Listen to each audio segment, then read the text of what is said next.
Hi y'all, today I'm reading Girls So Sharp Stick by Suzanne Young. Chapter 1. It's been raining for the past 3 months, or maybe it's only been 3 days. Time's hard to measure here. Every day so much like one before. They all start to blend together. Rain past my school-provided slicker, the inside of clear plastic material growing foggy in the humid air. And I look around the federal flower garden. Precipitation has soaked the soil, causing it to run onto the pathways as the rose petals sag with moisture. The other girls are gathered around Professor Penchant, listening attentively as he points out the varied plant species, explaining which ones will be growing back at the school this semester. In our gardening class, we grow all manner of things at the Innovations Academy. A thought suddenly occurs to me, and I took a few steps into the garden, my black shoes sinking into the soil. There are red roses as far as I can see. Beautiful and lonely. Lonely because it's only them, all together, but apart from the only flowers, isolated. The sound of rain echoes near my ears, but I close my eyes and listen, trying to hear the roses breathe. Sorry, guys. If I make any mistakes, I will try to go back and fix them. Don't get mad at me for them, please.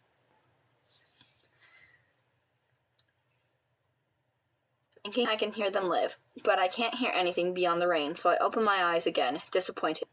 It's been a dreadful start to spring due to the constant rain. Professor Penchant explained that our flowers, and by extension, us, will flourish because of it. While I hope the flourishing is done in time for graduation in the fall, our time at the academy will be up, and then the school will get a new batch of girls to take our place.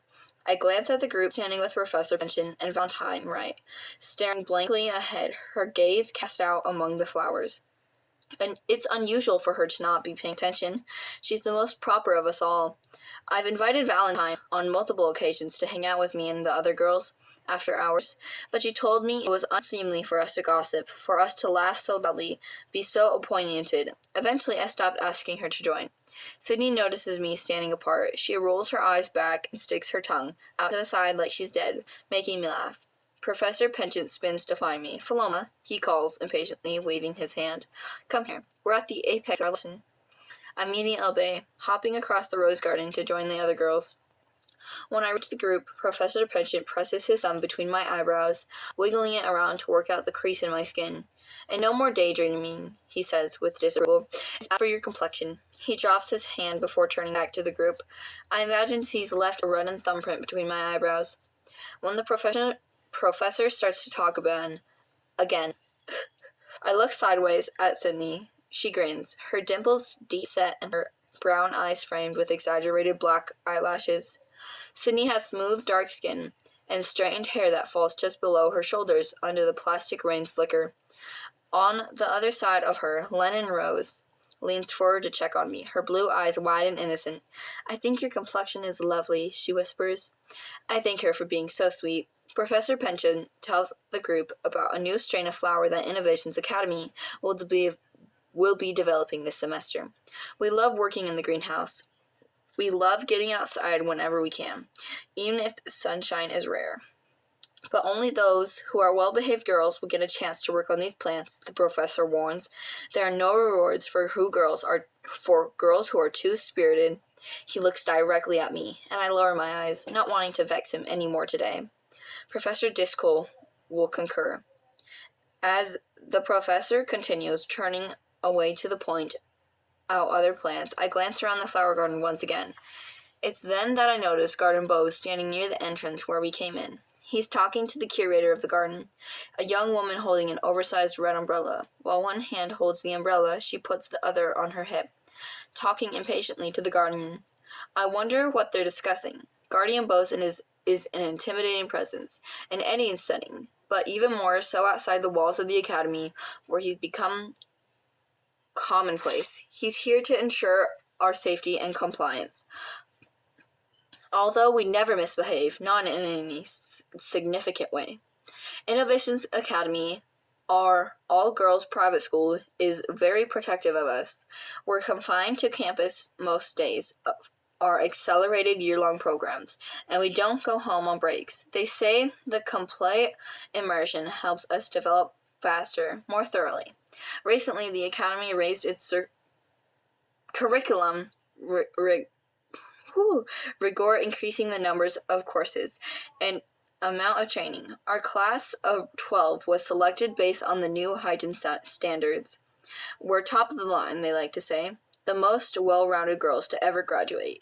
We do our best to make them proud. Guardian Bo says something to the woman with the red umbrella. She laughs, shaking her head. No. The Guardian's posture tightens, and then he turns to find me watching him. He angles his body to block my view of the woman. He tips his head, saying something near her ear, and the woman shrinks back within moments.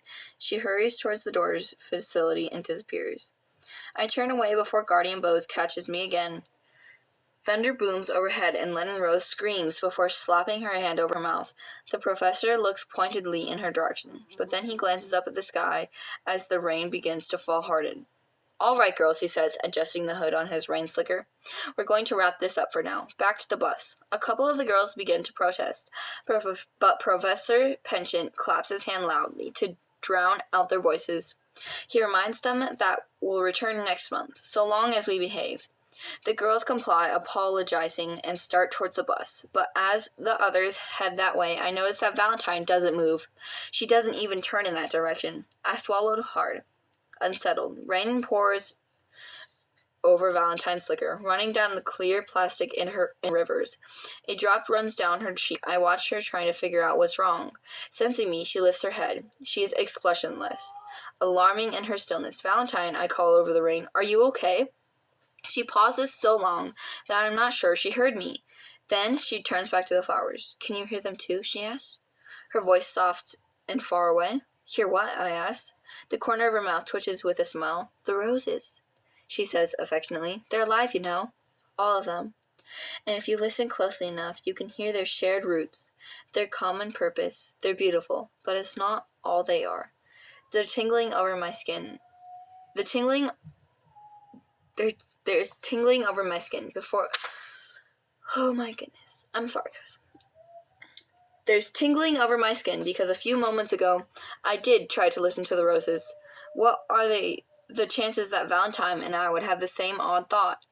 I didn't hear anything, I admit, just quiet contentment. Valentine's behavior is unusual, but I want to know what she's going to say next. I take a step closer. Her smile fades. They're not content, she replies in a low voice. They're waiting. A drop of rain finds its way under the collar of my shirt and runs down my spine, making me shiver. Waiting for what? I ask. Valentine turns to me and says, to wake up. Her eyes narrow, fierce and unwavering. Her hands curl into fists at her sides. I shiver again, but this time it's not from the rain. The Academy tells us not to ask philosophical questions because we're not equipped for the answers. They teach us what we need, rather than indulging our passing curiosities. They say it helps maintain our balance, like soil ripe for growth. Valentine's words are dangerous in that way. The beginning of a larger conversation I want to have, but at the same time one I don't quite understand, one that scares me. Why would the flowers say such a thing? Why would flowers say anything at all? Just as I'm about to ask her what the flowers are waking up from, there's a firm grip on my elbow. Startled, I spin around to find Guardian Bo towering over me. I've got it from here, Philoma, he says in his deep voice. Catch up with the others. I shoot a cautious glance at Valentine, but her expression has gone back to pleasant. As the Guardian approaches her, Valentine nods obediently before he even says a word. Her abrupt change in character has left me confused. I start toward the bus, my brows pulled together as I think Sydney holds out her hand when she sees me, and I take it gratefully, our fingers wet and cold. What was that about? She asks as we walk off. I'm not exactly sure, I say. Valentine is off, I add. For lack of a better word, I don't know how to explain what just happened, especially when it's left me so uneasy. Sydney and I look back in Valentine's direction, but she and the Guardian are already heading our way. Valentine is quiet. Perfect posture, perfect temperament. She looks fine to me, Sydney says with a shrug. Her usual boring self. I study Valentine a moment longer, but the girl who spoke to me is gone, replaced with a flawless imitation, or I guess the original version, and I'm left with the burden of the words, an infectious thought. Wake up, it whispers. Wake up, Philomena. Okay, that's the end of chapter 1. I will do chapter 2 tomorrow. Bye.